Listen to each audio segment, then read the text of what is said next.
Hi everyone. Hope you had a wonderful week. Welcome to the weekend. Here is the market for the last week. I'm looking here at a 3-year chart. As you could see, this is what happened in the last week. It looks pretty uneventful if you just look at this one candle. Um, kind of touched almost didn't even touch this blue line. Closed right in the middle of where we were a week ago. Last week was this big red candle. Uh, but if you look beneath the surface, and if you've seen any of my videos for the last week, you know that it's been a much more volatile week than that last candle shows. At the start of the week, we were way down here, and since then we've bounced up to the middle above the 50-day moving average on the daily chart.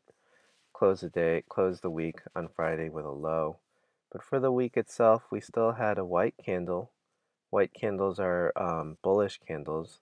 Red candles are bearish candles. Um, and I still need to do a full-on Japanese candlestick tutorial one of these days. But we haven't breached below this blue line, and we haven't since October, even though we touched it a few weeks ago now.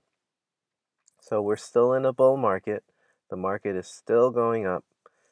As a long-term trader, you should still be positioned long. There's a lot of bear market sentiment out there, guys, right now. Everyone and their mother, they're predicting we're going to crash, the market is deteriorating, there are all these bad signs. Um, Only a few stocks are leading the market and everyone else is going down. There's 52-week lows, etc., etc. You can't miss all of the bearish sentiment in the market. My sense is that typically a bull market ends when everyone's in a euphoric stage. So when you start hearing headlines for Dow Jones 50,000 or everyone should be in the market, when you start hearing your Uber driver or accountant or dentist giving you hot stock tips, when your grandmother's calling you and asking you about stocks, that's usually the time when the bull market is over. It's not the time when everyone's kind of worried about a new bear market starting. Having said that, you never know. Anything could happen. You just have to be evidence-based.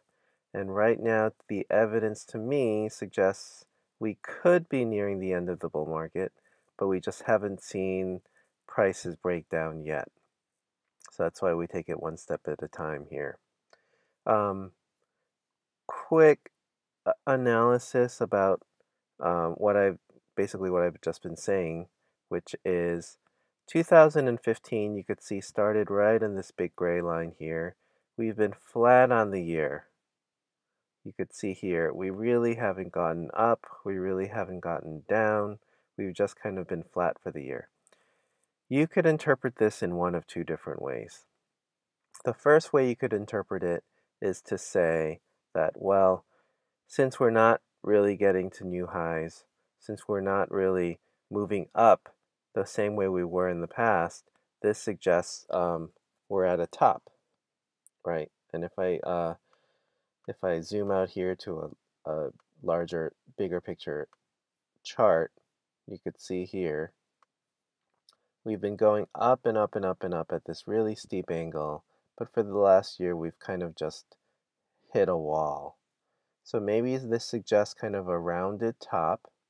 And if it's a rounded top, then we'll get this flat part here. Maybe we hit the high of this we hit the high earlier in the year, and now we're gonna pretty soon decline into the other side of the rounded top, and then start heading down that way.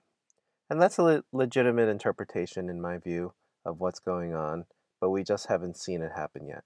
We need to see the price break below.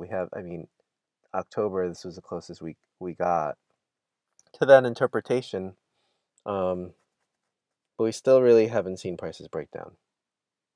The other interpretation of this data is that we're basically correcting over time.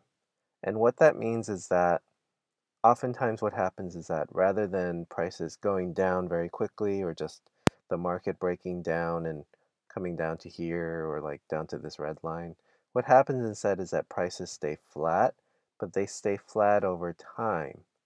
And it's like over time, all of that concern and the bearishness of the market kind of dissipates. So rather than going down very quickly, we just kind of stay flat and fizzle out. And once that happens, it gives the bull market energy and, or that is, it gives the stock market time to rebuild the momentum and the energy. And if that happens, we could shoot higher. So here we are again with a situation where you have everybody looking at the exact same data, which is we've had a flat market for the year, but you could come out with two legitimate but completely opposite interpretations of the evidence. Which one's right? Which one's wrong? They're all kind of duking it out right now on CNBC, and I say let them. But in the meantime, let's just stay uh, focused and see what happens. All right, guys, the last thing I want to talk about is this article that I saw in Bloomberg View this week. Um, it's by a journalist named Matthew Levine, who's actually a very highly respected and well regarded journalist and reporter um, in the financial news.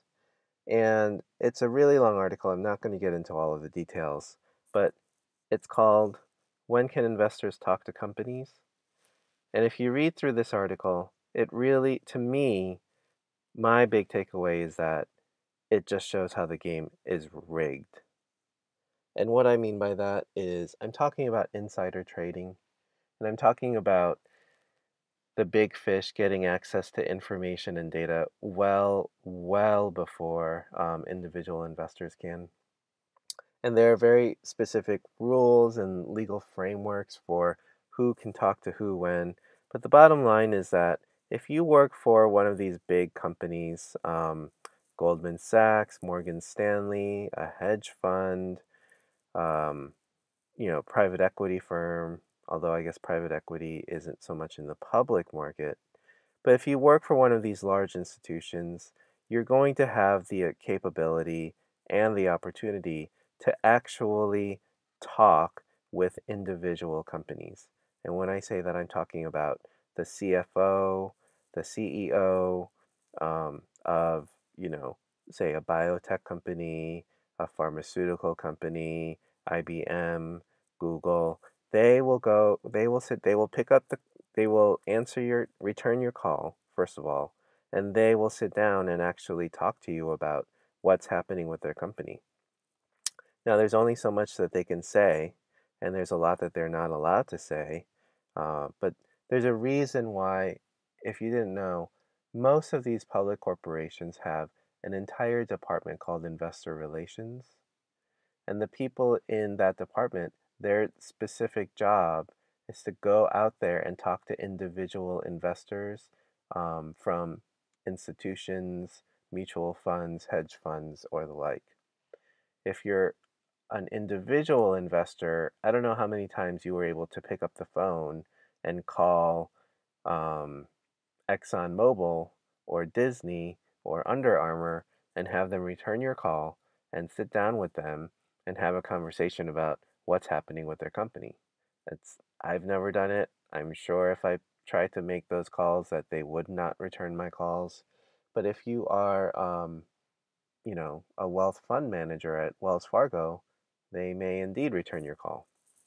So, like I said, there are specific rules and legal frameworks about what they are or are not allowed to say, but you could imagine the case that they can go around these rules pretty easily, right? You can see all this is like 3 points for lawyers. It gets really lawyerly very fast.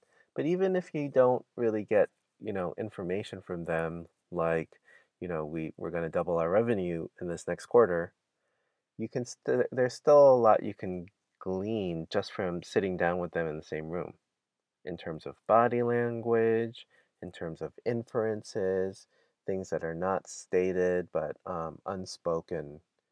And, these firms do this for a living. And if you have that kind of information, and if you know that Procter and Gamble is going to have a really good quarter compared to what everybody else thinks, that's obviously going to give you an advantage when you are actually trading those stocks.